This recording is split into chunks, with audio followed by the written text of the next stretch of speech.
were we to compile a list of that which we hallow, that fourth petition that we considered last week might be the top of the list. Bread is not a luxury. Bread is a necessity. But I wonder if today's petition would even be on people's list of luxuries. Are forgiveness and mercy perceived as necessities anymore? Or are they mere optional luxuries? And yet, Jesus places forgiveness alongside of the need for bread. If we know ourselves rightly, we would see that forgiveness and mercy are essential to us as bread and water, and even the air we breathe. I make this claim because forgiveness has to do with an important dimension of life. Maybe the most important dimension of life. Now, are you ready for this? Imperfection.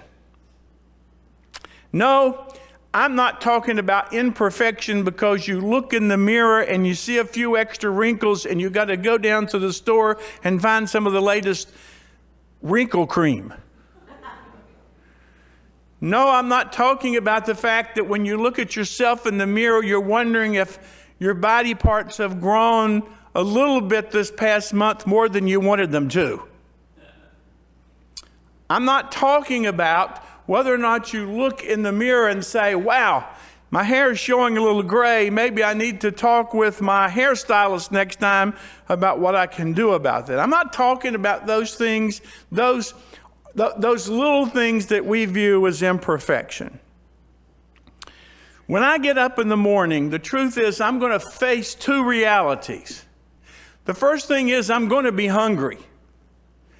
Now, because I take a stupid thyroid pill, I got to wait 30 minutes and drink coffee until I can get to the bacon. But the other thing that I wake up with and will always wake up with is the fact that I'm not perfect. I hate that. I want to be perfect in so many different ways. And yet I never will be. How I respond to each of those realities makes an incredible difference in who I am. For instance, if I get up and I start the day with sticky buns, covered with lots of butter, and I down it with a sugar-loaded soda, and then I put in my body all day long stuff that's full of, additives, that's been grown with all kinds of pesticides, and, well, you get the picture. After a while, my body's going to break down. It just is. That's the way we have been made. I will eventually poison myself to death. But what is it that I do about imperfection other than accept forgiveness and mercy? Well,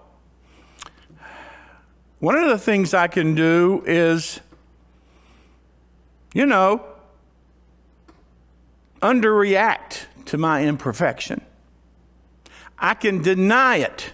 I can tell myself stories, and I can make up good stories. This is what's sadly become the norm in today's society.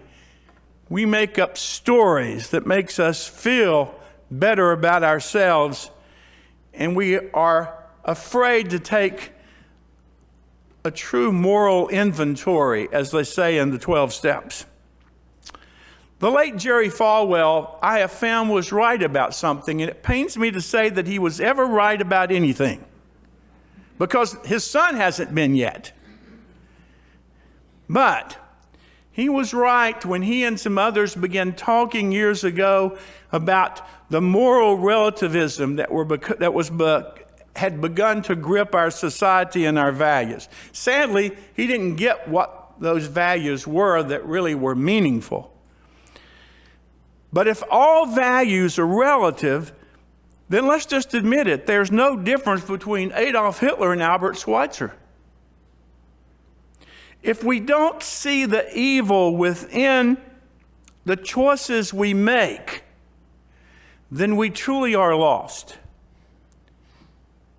If we don't see the evil and destructive ways that we act by poisoning our wells and our aquifers, poisoning our food and our air, seeing the economic disparities that we simply rationalize and make up excuses for, and to see all the isms that leads to objectification like classism and sexism and heterosexism, and just go ahead and fill in the blanks, whatever it is that you know to be true from your perspective.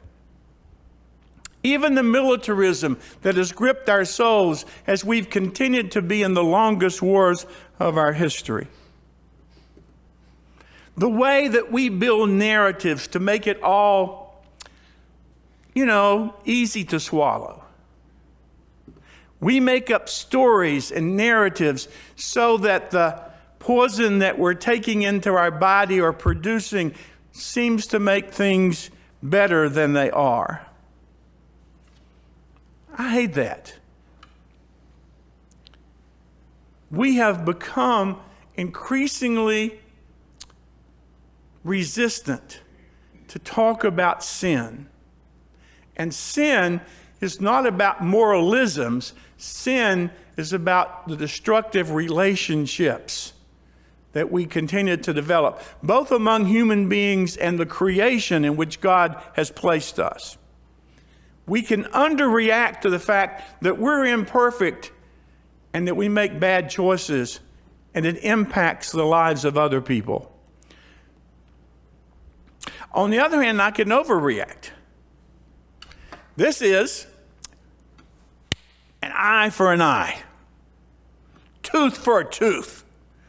You put out my eye unjustly and you watch out because I'll get yours. And of course, Gandhi was known to talk about the fact that when one adopts that understanding of life, it leaves a lot of blind people wandering around, but it doesn't do much to solve anything. It's poisonous. It's as poisonous as the underreactivity that takes place. Imperfection can't cure imperfection. It never has, never will. So, what does that leave us? I think the only constructive approach is what Jesus proposes here in the prayer. Forgive us as we forgive. Whew, that's hard. Now, right now, some of you are sitting there thinking about somebody in your family, or somebody with whom you've worked, or somebody against whom you've held a grudge all of your life, and you're thinking, you're asking for the impossible. I would call this serious hopefulness. You may remember the old story that's been told, I'm sure, by predecessors or people passing through, the story that was made famous by William Mule, who used to teach at Yale. It was a story about the 5-year-old boy who had worked for months to craft the perfect ashtray in his ceramics class. He was putting on his coat and he was running, trying to carry the ashtray while he ran, and he slipped and he fell and it broke. The dad's response was to put his arms around him and say, "Don't cry, son, don't cry. It really doesn't matter. It doesn't make any difference." But the mom in her wisdom brushed the dad off and said, "But it really does matter. It matters a great deal. And she stooped down gently and began picking up the pieces. Let's pick up the pieces, she said, and see what we can make out of what's left.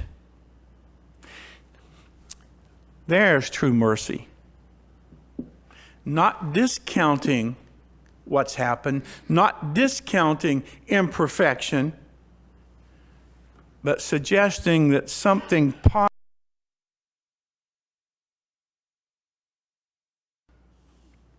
Forgiveness is about being in the salvaging business.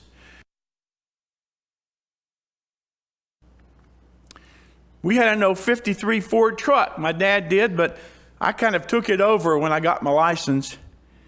It had some imperfections. The bed was pretty much rotted out. Had no tailgate, no muffler, and what was more difficult, it had no driver's side door.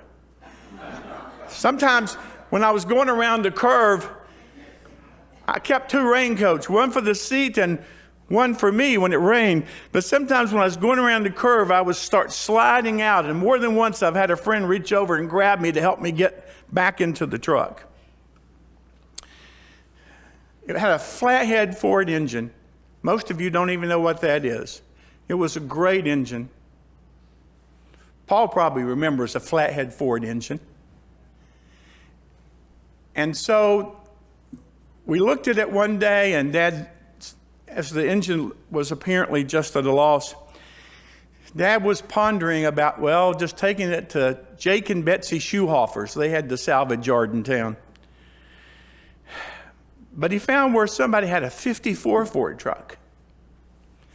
And between the 2 trucks, we could put together a whole truck. And we could have a reconstructed truck that looked really good and had a whole engine that actually worked. And so with lots of effort and lots of pain and with a little bit of money, because we did most of the work ourselves, that truck was beautiful to my eyes. You see, the temptation was to scrap it. But my dad had an imagination that said, this can be salvaged. And you see, this is what Jesus knew about human beings, because Jesus knew the Hebrew Scriptures and knew about the history of how God acted. Jesus knew, for instance, that God chose not to throw away that murderer Moses, but rather use Moses for one of the greatest liberation motifs in all of literature. God knew that Elijah ought not to be scrapped, because after he won the great battle with great courage up on Mount Carmel against the prophets of Baal, he ran away and hid because he was afraid of Jezebel and Ahab. No, God saw in Elijah something else, that he could be salvaged. God looked at David, good old King David. You grew up maybe hearing stories about him playing his harp. Well, as he grew up, he wasn't very nice. So he took a woman and he made her pregnant and then set her husband up to be killed in battle at the front of the line. You say, these are despicable things, and yes, they are. But God saw in these people what was salvageable, what could be used as blessings for others. Jesus looked at his disciples, and as somebody said about the book of Mark, a professor said, when you look at the disciples, according to the way that Mark tells the story, the disciples weren't the brightest bunnies in the field. And yet Jesus looked at those disciples and saw incredible potential for those who would later go on and find their voice and find their courage and spread the good news of Jesus' love and God's love through Jesus. Sin,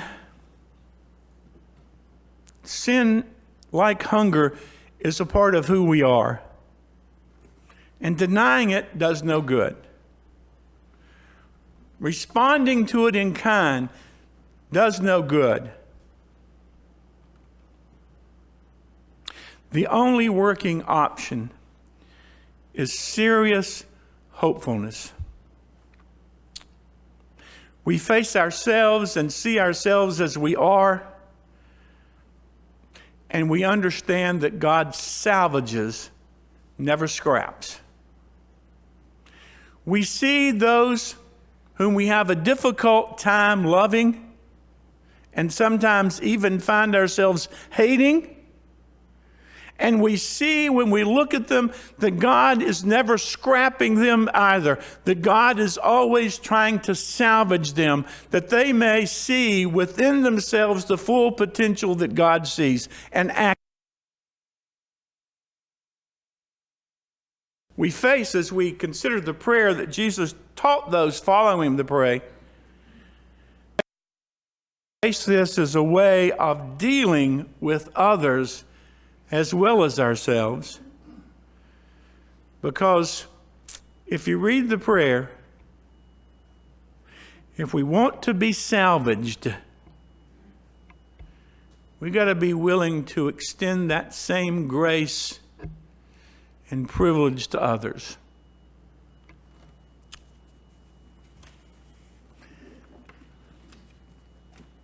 During these days, I don't particularly like that,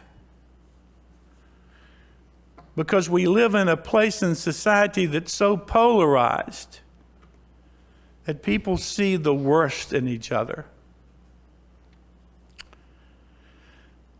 I'm not saying we get comfortable with an injustice. That's not what I'm saying. But I am saying that we struggle with this reality and allow God's grace to change us, that we may be salvaged. For this is, and always has been, the good news of our faith. Forgive us, God, for our sin,